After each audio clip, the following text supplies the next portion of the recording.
And so I did a little quick check on the box office. So Pacific Rim is on its second week. It lost 66% of its audience, which is pretty typical for some of these big movies. I can only imagine actually did $1 million more at the box office this in week 3 and only lost 23% in the week 3 release. So in week 4 now. So it's just amazing. And this movie will not slow down and is going to be right up there. You know, I mean, it's close to Black Panther, and Black Panther's been around for a little while, but it's pretty cool to watch. And it still won't touch Black Panther. That movie is it's a freight train. But the fact that it's hanging in it all is amazing. And what it is to me, it's a testament to the strength and the power of the church. Yeah. The global church, you know, and mostly in America for the movie's sake. But like when we get together and we support something, not even necessarily say what we're against. We do that enough of that. But when we get behind something and we support it, the world has to take notice. You saw it with the Passion of the Christ. Now you're seeing it again with I Can Only Imagine.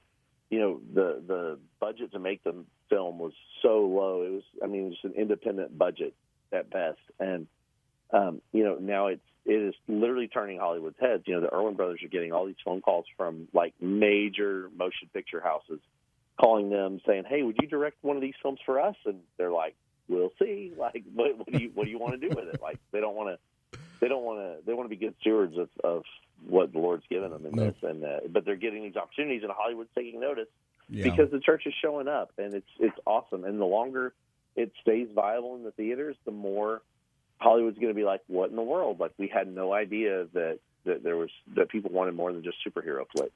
So Pacific Rim Uprising budget $150 million. It has grossed $45 million as of this moment.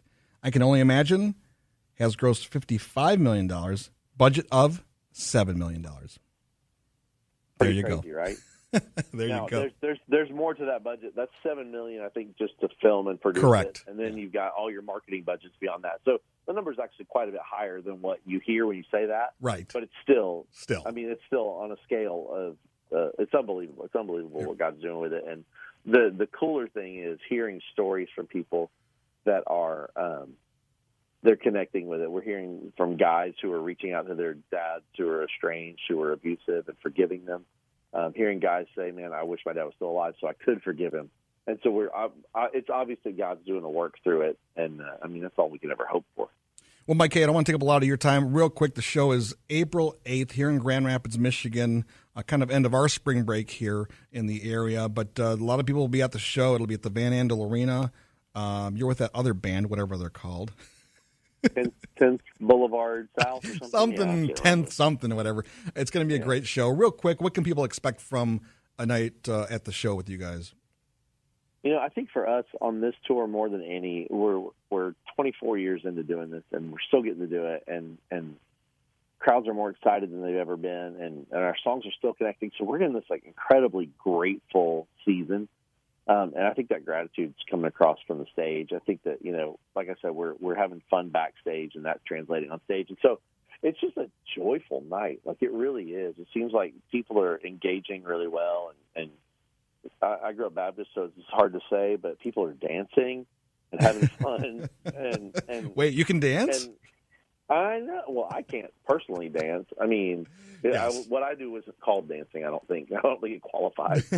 But yeah, people are having fun and enjoying themselves, and all under the banner of truth and the gospel. And it's been really great to be a part of. And again, like, I can actually sit back and enjoy it because I don't think, you know, the first time Imagine hit big, I knew how to handle it. I think I was just like hanging on for dear life, and now it's like I'm sitting back with the windows down, just enjoying the ride. Yeah, good for you. MercyMe 10th Avenue North live tour, Grand Rapids, April 8th. VanAndelArena.com for ticket information. Of course, you want to know more about the band, go to MercyMe.org. Mike, my friend, thank you so much for your time, and we'll look forward to seeing you in Grand Rapids. Absolutely. Thanks for spreading the word about the show. It's going to be a fun one. You got it, man. I can only imagine when that day comes.